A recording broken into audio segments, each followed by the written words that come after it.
이재명 대통령 지지율이 3주 만에 반등했지만 부동산 민심은 여전히 악화하고 있습니다. 한편 여야가 상임위원장 배분 문제를 놓고 극한 대립을 빚고 있는데요. 정치권 각종 이슈, 이동우 해설위원 실장과 자세히 알아보겠습니다. 어서 오십시오. 네, 안녕하십니까. 자, 일단 이재명 대통령 지지율 3주 만에 반등했는데 메가 프로젝트가 통한 거라고 봐야 됩니까? 네, 그렇죠. 이제 지난주에 수천 조에 달하는 이제 3대 메가 프로젝트를 발표했지 않습니까? 예. 이제 이것이 아무래도 이제 이재명 대통령의 지지율에 긍정적인 영향을 미쳤다. 이렇게 풀이가 되는데요. 그래픽 화면을 보면서 설명드리겠습니다. 이재명 대통령과 관련해서 이제 갤럽 여론조사를 한 건데요. 그 전주가 이제 51%로 잘하고 있다는 응답이 이제 제일 낮았었는데 그에 비해서 이제 3%포인트 높아지면서 잘하고 있다는 응답이 54% 나왔고요. 잘못하고 있다는 응답은 36%로 그 전주에 비해서 5%포인트 정도 떨어졌습니다. 이제 이 긍정평가 이유로는 이제 경제와 민생이 이제 23%로 제일 높았고요. 이어서 이제 외교 등이 이제 뒤를 이었습니다. 그리고 지역 균형 발전이 이제 4위에 올랐는데 이건 아무래도 이제 메가 프로젝트 발표에 영향을 받았다고 할 수 있겠죠. 그리고 이제 부정평가 이유로는 경제와 민생 고환율, 그리고 부동산 정책, 도덕성 문제, 본인 재판 회피, 그리고 지역 간 균형 문제, 뭐 이런 순으로 이제 집계가 됐습니다. 한국갤럽은 이제 지지율 반등은 3대 메가 프로젝트의 발표 영향을 보인다 이렇게 분석을 했고요. 예.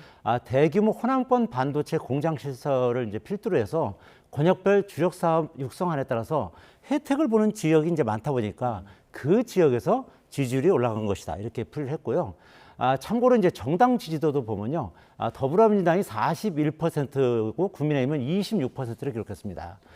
더불어민주당은 이제 그 전주와 이제 마찬가지고 국민의힘은 1%포인트 하락하는 것입니다. 그리고 조국혁신당과 개혁신당은 2%로 집계가 됐습니다. 예.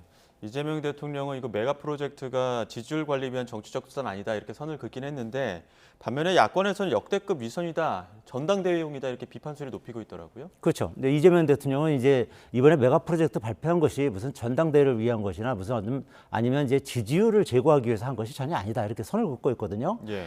그래픽 화면 보면서 이제 설명을 드리겠는데요. 이 대통령이 이제 SNS에 올리는 얘기입니다. 메가 프로젝트가 지지율 관리를 위한 정치적 수단이었다면 지방 선거 전에 이제 시작을 했을 것이라면서 확대 해석을 경계했고요. 또 지지율보다 더 중요한 것은 국민의 삶을 개선할 성과와 실적이라면서 지지율은 이를 자연스럽게 따라온다는 것이 지론이다 이렇게 밝혔습니다. 그리고 또 SNS 통해서 이제 천지개벽을 위한 상전벽해 수준의 국토 대전화는 제가 취임하기 전부터 아주 오래전부터 꿈꿔왔던 일이고 또 균형 발전과 포용적 지속 성장 또 대체 불가 대한민국 건설을 위한 3대 프로젝트는 국민과 대한민국에게 새로운 희망과 미래를 만들 것이다. 이렇게 밝혔는데요. 이 대통령이 이제 내일 곧바로 메가 프로젝트 민관 합동 점검회의도 바로 열기로 했거든요. 이 역시 이제 실질적인 성과 도출을 위해서 정책 집행에 속도를 내겠다. 이런 차원으로 풀이가 되고 있는데 예. 반면에 이제 국민의힘은 지지율과 무관하다는 이 대통령의 주장을 놓고서 역대급 위선이다 이렇게 날을 세우고 있어요. 이제 국민의힘 같은 경우는 이제 지방 선거 전에 발표를 했다면 다른 지역의 반발로 선거에 치명적인 역풍을 맞았을 것인데 그래서 선거 이후에 발표하는 것 아니냐 이렇게 반문을 하고 있는 그런 상황입니다. 자, 지금 갤럽 여론조사에서 이 대통령에 대한 부정적인 의견 2위가 부동산 정책인데 지지율 반등에는 성공했지만 부동산 민심은 녹록지 않은 것 같아요. 예, 그렇습니다. 이제 전반적으로 이제 집값이 상승하고 예. 그리고 이제 전월세 값도 이제 급등하고 있는 그런 상황 아니겠습니까? 그러다 보니까 부동산 정책과 관련한 그 민심이 굉장히 좋지 않은 것으로 밝혀지고 있는데요. 이재명 대통령은 이제 SNS를 통해서 여러 차례 소신을 밝히면서 보유세 인상 그리고 양도세 그 장기보유 특별공제 축소 등을 이제 공언했지 않습니까? 예. 이제 하지만 여론조사 결과 이 정부의 부동산 정책에 대해서는 부정적 의견이 더 많은 것으로 나타났습니다. 이제 그래픽 화면을 보시면요, 현 정부의 부동산 정책 평가를 보면 잘하고 있다는 그 26% 불과하고 잘못하고 있다는 46%를 거의 뭐 2배 가까이 나오고 있고요. 또 향후 이 부동산 정책과 관련해서 이 연령별로 보면요, 30대 같은 경우 이제 부정적 평가를 하는 응답자가 56%에 이릅니다. 그리고 잘하고 있다고 응답한 사람은 15%에 불과하고요. 또 18세에서 29세 같은 경우도 잘못하고 있다가 이제 절반 넘고 잘하고 있다는 17%에 불과한데요. 아무래도 20대, 30대가 이 현 정부의 어떤 집값 상승이나 전월세 상승으로 해서 이제 가장 직격탄을 맞고 있는 그런 연령대다 보니까 이제 이런 여론이 나오는 것으로 보이고요. 반면에 이제 40대, 50대는 비교적 긍정적인 평가를 하고 있어요. 이제 40대, 50대는 아무래도 가장 수혜를 보는 그런 연령대이기 때문에 이런 여론조사 결과가 나오는 것으로 보이는데요. 이제 부동산 정책을 긍정평가한 이유는 집값 안정화 노력, 그리고 다주택자 규제, 보유세 강화 등 순이었고요. 또 부정적으로 평가한 이유는 집값 상승을 억제하지 못함이 21%로 가장 높았고요. 또 대출 한도 제한, 과도한 규제, 시장 원리 무시 이런 순으로 나왔습니다.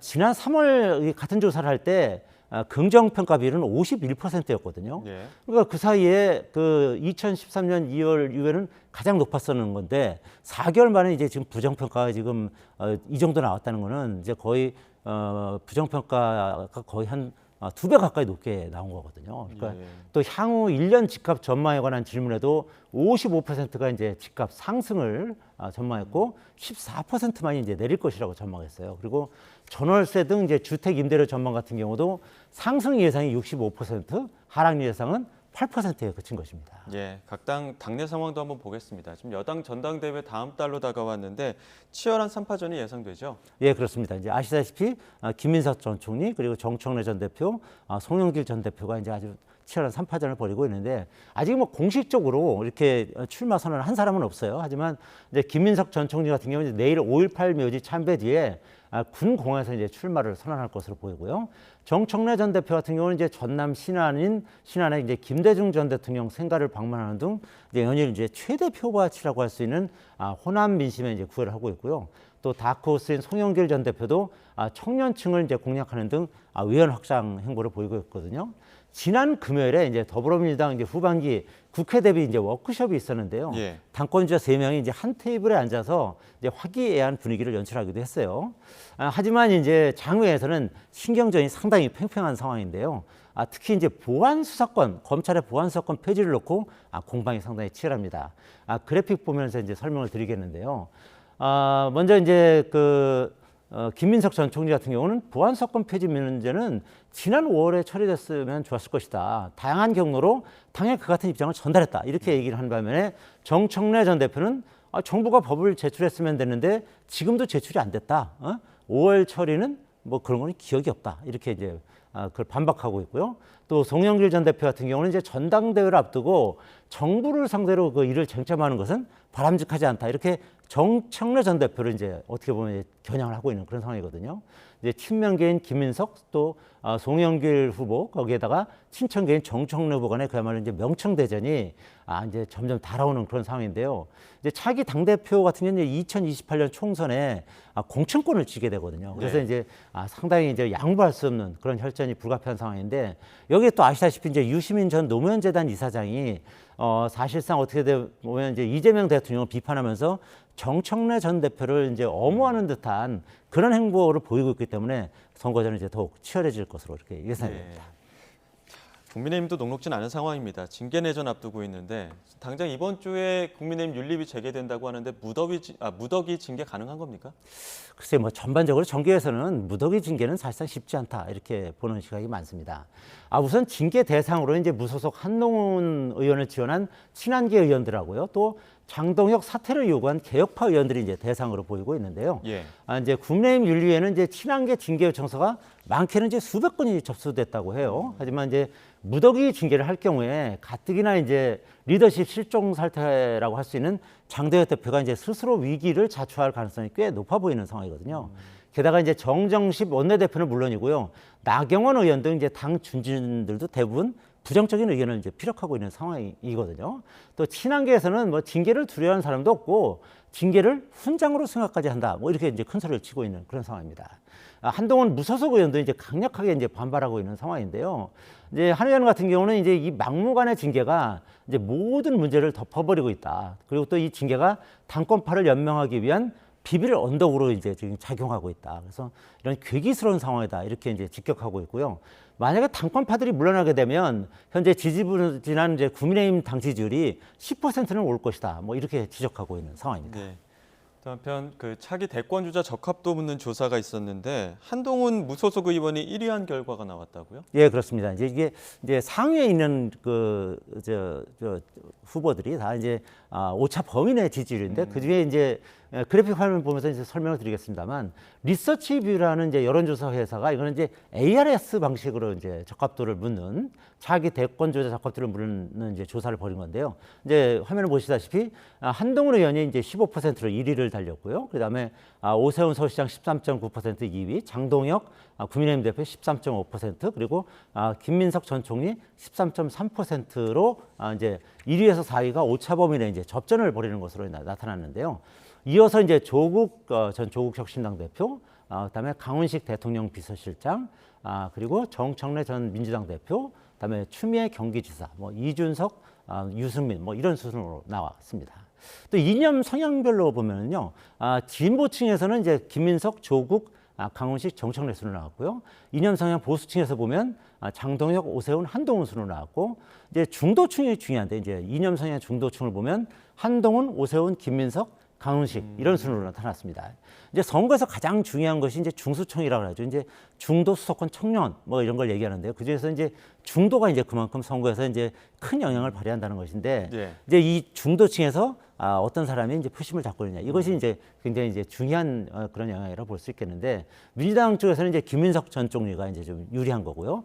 보수 쪽에서는 이제 한동훈, 오세훈 두 명이 훨씬 더 경쟁력이 있음을 보여주는 지표다 이렇게 볼 수 있겠습니다. 예. 또 차기 대선 프레임 이제 공감도 조사도 했는데요.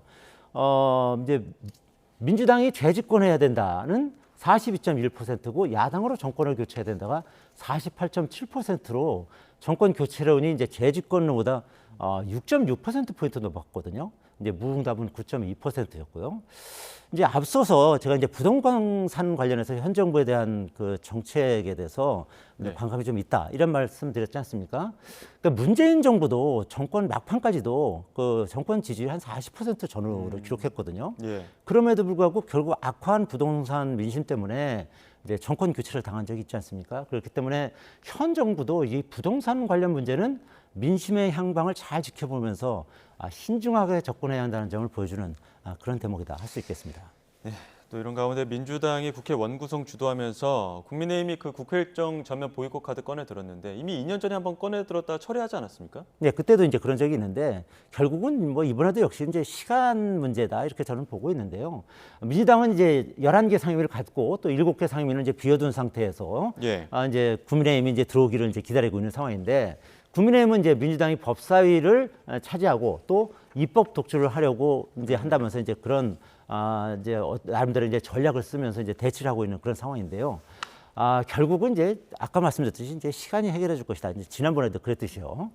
당장 이제 국민의힘이 격앙된 상태에서 이제 보이콧을 선언하고 있지만 이제 일정 시간이 지나고 나면 결국 7개 상임위를 이제 받으면서 원내에 복귀할 가능성이 높다. 뭐 그렇게 보고 있는데요.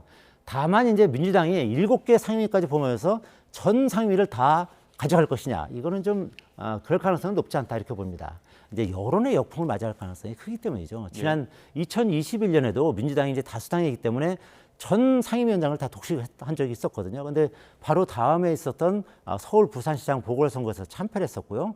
그리고 또 그 해 또 대선에서 결국 정권을 내준 적이 있거든요. 그렇기 때문에 현재 아시다시피 이제 민주당이 뭐 입법 권력, 행정 권력, 그 지방 권력까지 이제 다 지금 사실상 독식하고 있는 그런 상황이기 때문에 여기서 상임위원장까지 전부 가져갈 경우에는 여론의 어떤 역풍이 이제 심할 가능성이 있기 때문에 민주당 입장에서는 뭐 시간을 좀 벌면서 좀 여론의 추이를 지켜보지 않겠나 이렇게 보고 있습니다. 예.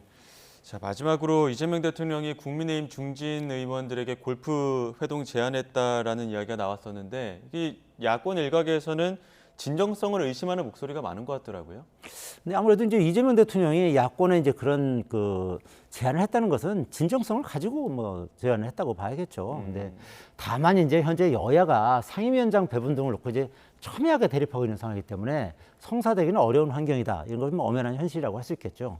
대통령이 이렇게 이제 야당의 우호적인 제스처를 보이는 것은 대단히 바람직하다. 이렇게 평가를 합니다. 예. 이 대통령도 여러 번 이 정부에 쓰려고 거는 이제 통합과 포용이라고 하지 않았습니까? 그렇기 때문에 이제 보수 인사들도 많이 이제 기용을 했던 것이고요. 이 같은 평소의 소신을 이런 방식을 통해서 이제 실천한 것이다 이렇게 볼 수 있습니다만 다만 이제 국민의힘 내에서는 이제 의견이 엇갈리면서 부정적인 의견이 좀 더 많은 것 같아요. 예를 들면 이제 이성권 의원 같은 경우는 이제 나한테 그런 제안이 오면 절대 가지 않는다. 뭐 대통령은 골프 치는 것조차 이제 협치의 상징이 아니라 갈라치기를 하고 있다 이렇게 이제 비난을 하고 있습니다만 반면에 이제 김종혁 전 최고위원 같은 경우는 이제 외연 확장을 위한 노력이다 이렇게 이제 의미를 부여하기도 했거든요. 하여튼 이제 이번에 골프 회담 제안을 계기로 해서 여야가 이제 죽기 살기로 싸우기보다는 뭐 식사 회담이라든지 뭐 여러 이렇게 만남을 이제 수시로 가지면서 아무래도 이제 포용과 화합의 분위기를 만드는 것이 국민들 보기에도 좋고 또 뭐 이거는 여야가 모두 이제 그런 바람직한 방향으로 가지 않겠습니까? 그래서 이번에 어쨌든 뭐 무산되는 분위기는 합니다만 앞으로 이런 여야가 서로 이제 자주 접촉하는 그런 기회는 많이 만들 필요가 있다 이렇게 생각하고 있습니다. 네, 알겠습니다. 여기까지 듣겠습니다. 지금까지 이동우 해설위원실장과 정치권 현안 짚어봤습니다. 고맙습니다.